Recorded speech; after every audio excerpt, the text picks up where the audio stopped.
Can't find your ancestors' records at the courthouse? Don't worry, you've got options. In this video, I'm diving into the fascinating topic of legal notices in the newspapers and how to use them to find your ancestors. Hey there, if we haven't met before, I am Lisa with Are You My Cousin, and this YouTube channel is designed to help you find your ancestors, grow your family tree, and not be overwhelmed in the process. So if that sounds like your cup of tea, you're in the right place.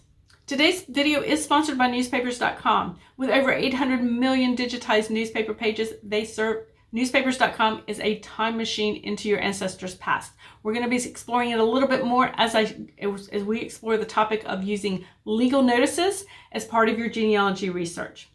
Now, for viewers of this video, newspapers.com is offering a 20% discount off of a publisher extra subscription. Just use the coupon code AreYouMyCousin at checkout and start discovering your ancestors today. So why should you even care about legal notices in the newspaper for your genealogy research?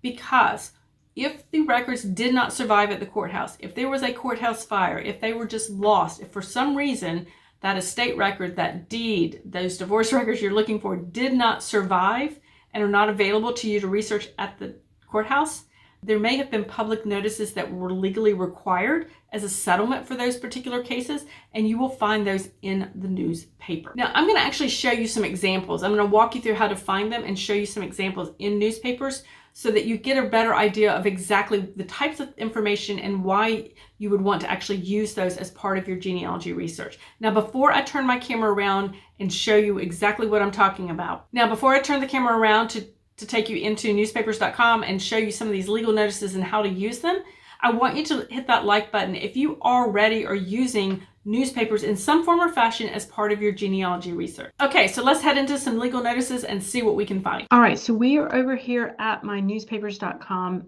and I want to walk you through and show you some examples of legal notices and the types of things that might be included that can be quite helpful in our genealogy research, especially if for some reason the courthouse record did not survive. Newspapers really do have quite a bit of information and can actually stand in and help us recreate some of the information that we would normally go looking for in the probate records or the land records, the deed records, those types of things at the courthouse. Now, as you notice, first off here, I've got the Democratic Northwest and Henry County News. This is from 1888 out of Napoleon, Ohio. So I've pulled this one. This is, again, 1888.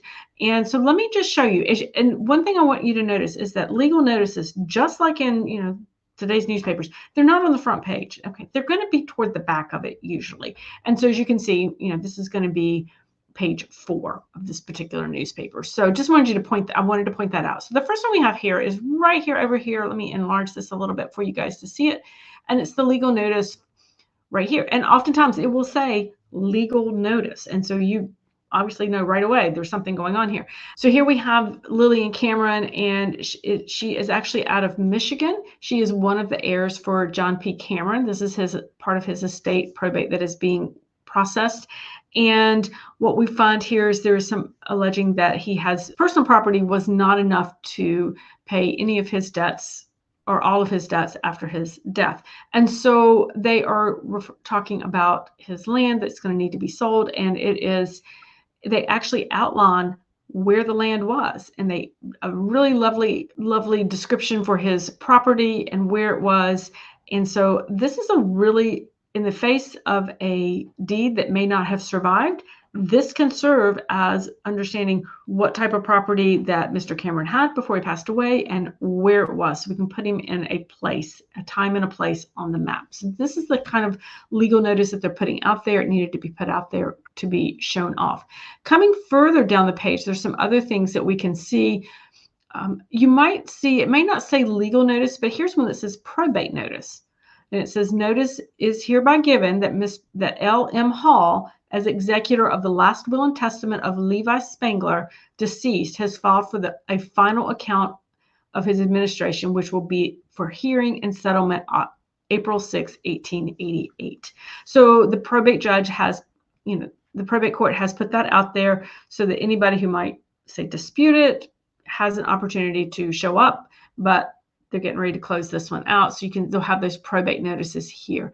Now, it is interesting, as you can see, you have, these legal notices, and they're right next to a house for sale notice or the school election notice. So sometimes they might have their own section. Other times they might just be sprinkled in wherever it fit within the newspaper thing. And so you sometimes have to have kind of an eagle eye out there when you're reading through these. So you can certainly do searches for the names of the individuals involved, so you could search for it that way as well, which is usually where I start. But it is a nice way to, I want you to see there are some different names for that. Now let me take you over to this another one here. So this is actually also, this is the Democratic Northwest and Henry County News, also out of Napoleon. So it's the same newspaper, 1888. And what we have here is a lot of legal notices that we can have that are here. And what these are is basically the tax assessors coming out trying to collect taxes.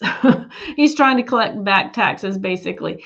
And so what, he states the name, Elizabeth Barbie, Nancy Nace, whose places of residence are unknown. So that means that if you're researching Elizabeth Barbie, if you were a Barbie researcher in March 22nd, 1888, well, they didn't know where she was. That is going to be an important piece. It can give you a clue, perhaps, of where she is not. If she used to be there, then you know that she's moved on. It's possible she has a different name, but it will go ahead and tell us that there was this county treasurer filed his amended petition in the Court of Common Pleas for Henry County, Ohio. It gives the case number, and he's trying to recover the sum of $58.65 from these defendants for their taxes and assessments that were due, but they did not pay. And so this is a really helpful way of perhaps getting a little information on your ancestors, understanding where they were. Granted, it's not a ton of information, but when you were really trying to track an ancestor in time and place and follow them, perhaps if they're moving around, these types of notices can be quite helpful. And again, you can search on their names. You can just peruse the legal notices if you so choose. They're really quite interesting to read, but typically in your research, you're going to go ahead and put in their name. Now, here's another one. Sometimes it's very difficult. I run into this type of issue when I'm researching is really the deeds maybe didn't survive. I've had that, or sometimes deeds have just gone missing. Well, the legal section in the newspaper is also a place to find where that could be. So this is actually an example. This is the Roanoke Times from 1895. And it was right down here at the bottom. And if I enlarge this a little bit, this is a legal announcement, even though it doesn't actually say legal announcement, but it says, whereas a certain deed of trust was executed, it tells us Lycurgus Blair Sr. and Pauline H. Blair to Frank Z. Wilcox and Chase H. Remmer, trustees, bearing the date of March 6, 1893, recorded at the clerk's office of Hastings Court for Roanoke County. Gives us the deed book, it gives us the page number, and it gives us the bond. What has happened is they have defaulted on they cannot pay for it. They've had to default on the land. And so now the court is putting it up for sale. So, but it does tell us a little bit about this couple, that they had bought land. We know that they had sold land, and we do know the outcome of what had happened. So they are going to have to sell that land. Now, here's one other example I wanted to show you. This is actually a place to find the marriage, evidence of a marriage beyond just a write-up of a marriage in a newspaper. So I wanted to give you an opportunity to see what that looked like. We are here on the Evansville Courier and Press from 1903. This is out of Evansville, Indiana. So when I found this nice little gem, I just scrolled down, and right here, they would list out the marriage licenses that were issued for a certain time period. So we know here from 1903 that Edgar Lynn and Matilda Cloak, James Porter and Drusilla Logan, the two couples had marriage licenses issued. And so while I don't know the exact time period, but I have a pretty good idea. We're looking at the 1903 area. I don't know the exact dates. But this tells me, oh, look, here's an evidence of a marriage that is to take place because it's been listed in the newspaper. Another thing is newspapers will list real estate transfers, as you can see here. Let me enlarge that just a bit. And so we see that William Eckmeyer and his wife sold land to Christina Conan. That was part of a block 69. It tells us exactly where it was, and it gives us the price that they sold it for. Again, William Alexander and wife sold to Conrad Rapin and his wife part of the southwest quarter of the northwest quarter of the section 25. So this, in the evidence, if you couldn't find a deed for somebody or a record of a sale at the courthouse, perhaps there was the records didn't survive for whatever reason, real estate transfers can also be listed in the newspaper. So these are also types of legal notices, but a little more subtle when they're placed in the record. So again, these are the kinds of things that we can see in a newspaper, and when we perhaps can't find the original records, say at the courthouse, be sure and check that newspaper. I hope you're inspired now to include not only newspaper research as part of the search for your ancestors, but to really include those legal notice sections as well. I think they're fascinating to read, and I'm hoping that you will now include those as part of your process as well. If you'd like to learn more about using old newspapers in your genealogy research, be sure and watch the video on your screen now.